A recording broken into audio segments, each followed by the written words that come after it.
여러분들이 가치 있게 여기는 것이라면 그게 어떤 것이 되었든지 간에 확신을 가지셔도 좋습니다.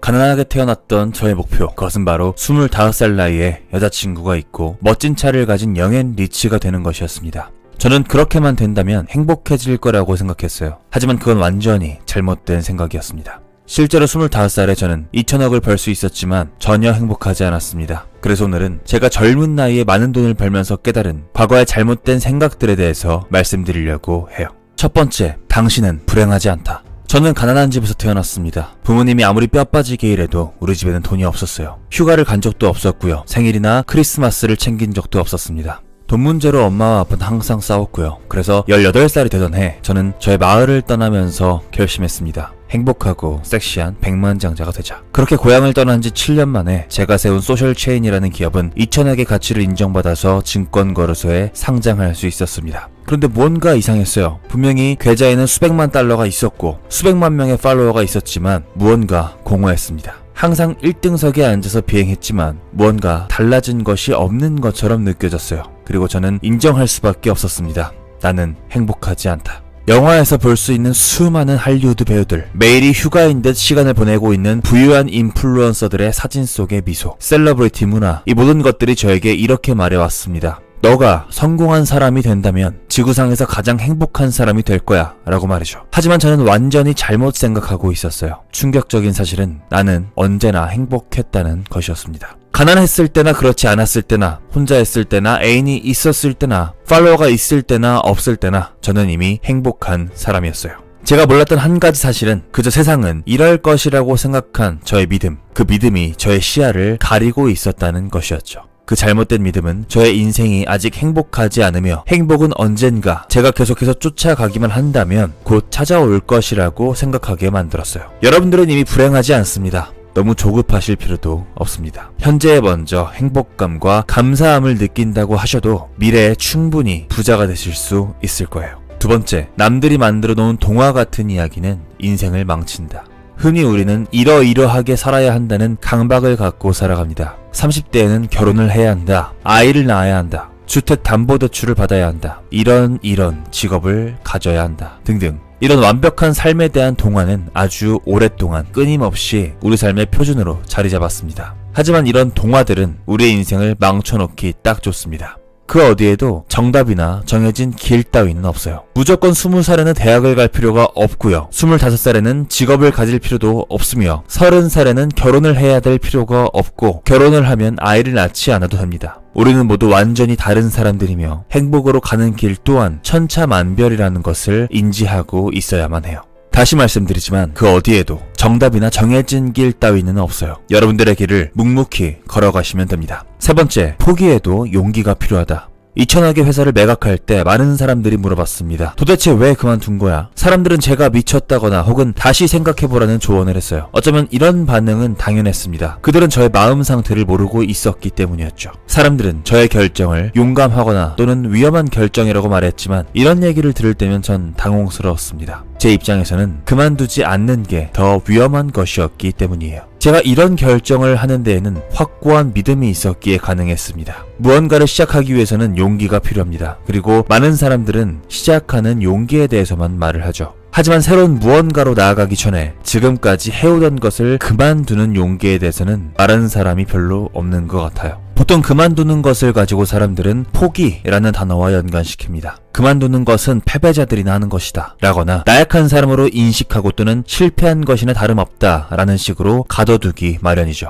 하지만 확실히 말씀드리자면 그만두는 것은 승리자들만이 할 수 있는 일이며 이 또한 능력입니다. 물론 제대로 노력해보지도 않고 그만두는 것과는 차원이 다른 얘기예요. 여러분들이 그만둬야 할 때, 방향을 바꿔야 할 때, 해로운 환경에서 벗어나야 할 때, 마음에서 옳지 않다고 무언가 느꼈을 때, 지금 하는 것을 그만두고 다른 것으로 넘어가야 할 때를 아는 것은 자신의 인생에서 승리한 사람들이 직감적으로 통달한 인생을 결정짓는 기술이라는 것을 잊지 않으셨으면 좋겠습니다. 포기는 아무나 할 수 없어요.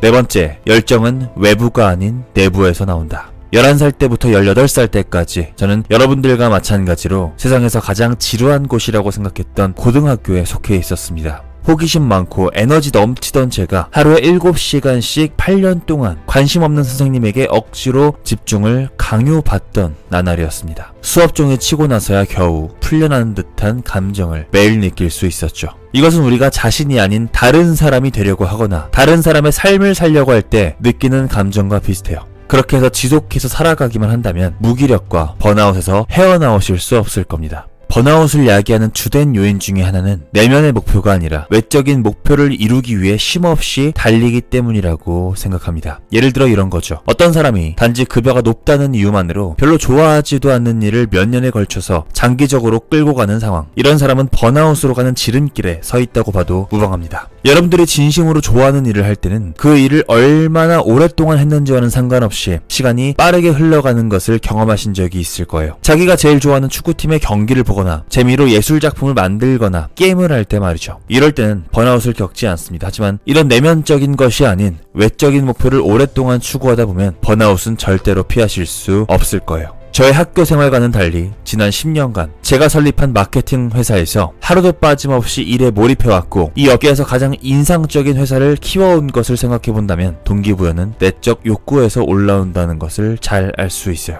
꾸준함이 성공을 만들고요. 꾸준히 무언가를 하기 위해서는 번아웃을 피할 수 있어야 합니다. 이 번아웃을 피하기 위해서는 내면에서 만족감이 올라오는 일을 할 때 그때 가능하실 거예요. 열정은 외부가 아닌 내부에서 나옵니다. 5번째, 모든 것에 예스라고 말하는 강박을 버려도 된다. 25살에 성공할 수 있었던 이유를 누군가가 저에게 물어본다면 사실 이것 하나 말씀드릴 수 있을 것 같아요. 그것은 바로 우선순위를 정하고 집중하는 겁니다. 하지만 우리는 무엇을 우선순위로 생각해야 되며 무엇에 집중해야 될지를 잘 알지 못해요. 이것에 대한 저의 대답은 스스로의 가치를 주관적으로 분석해봐야 한다는 겁니다. 스스로에게 이런 질문을 한번 던져보는 거죠. 내가 무엇보다도 가치 있게 생각하는 야망은 무엇인가? 나의 목표는 무엇인가? 이것을 명확히 하기 위해서는 어떻게 해야 할까?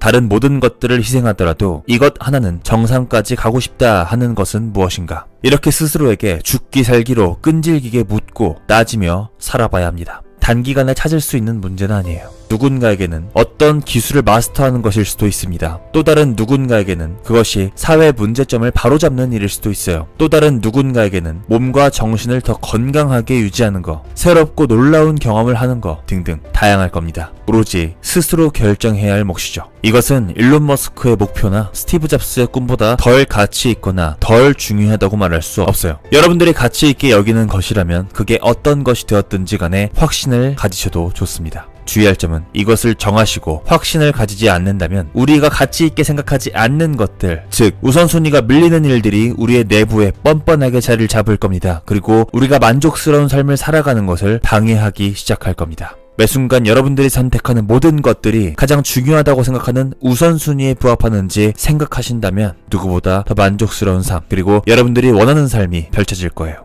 오늘의 영상은 스티븐 바틀렛의 우선순위의 법칙이라는 책을 참고해서 컨텐츠를 제작해봤어요. 출판사에서 이 책에 대한 광고 제안이 들어왔을 때 진짜 반가웠습니다. 그 이유는 제가 평소에 자주 즐겨보던 The Diary of a CEO라는 채널의 주인이 쓴 책이었거든요. 이 스티븐 바틀렛은 이 책에서 정말 가감없이 기존의 이론들을 비판하기도 하면서 자신만의 이야기를 얘기하는데요. 간만에 사이다 같은 느낌을 받았던 책이라 적극 추천드립니다. 오늘 뽑은 5개의 내용. 첫 번째, 당신은 불행하지 않다. 두 번째, 남들이 만들어 놓은 동화 같은 이야기는 인생을 망친다. 세 번째, 포기해도 용기가 필요하다. 네 번째, 열정은 외부가 아닌 내부에서 나온다. 다섯 번째, 모든 것에 예스라고 말하는 강박을 버려도 된다. 이 중에서 여러분들은 어떤 내용이 가장 기억에 남으십니까? 저는 세 번째, 포기해도 용기가 필요하다, 이 부분이 가장 좋았는데요. 우리가 보통 새로운 도전을 할 때 리스크가 발생한다고 하잖아요. 그때 발생하는 리스크가 새로운 도전에 대한 실패에서 온다고 보통 생각을 하시는데 저도 그랬고요. 근데 이 책을 읽고 나서 새로운 도전을 시작하기 전에 기존에 하고 있던 일을 포기하는 데에서도 리스크가 발생한다. 그리고 이 리스크를 짊어지는 데는 또 나름의 용기가 필요하다 라는 부분을 또 새롭게 인지하게 되었던 것 같아요.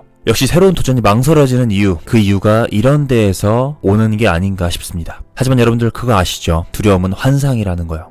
이 리스크를 감당함으로써 내가 잃는 것은 무엇인가, 그리고 얻는 것은 무엇인가, 그 두 개를 한번 비교해 봤을 때 더 큰 걸 선택하시면 됩니다. 두 개를 다 잡는 방법 있을 수도 있겠지만 보통은 그런 일이 별로 없더라고요. 최고의 버전인 나를 위해서 새로운 도전을 앞두고 계신 분들, 또 성장을 위해 포기를 앞두고 계신 분들 모두 용기 내시길 바라고 또 응원드리도록 하겠습니다. 정상에서 뵙겠습니다. 감사합니다. 지금까지 동기부여학과 최홍호였습니다.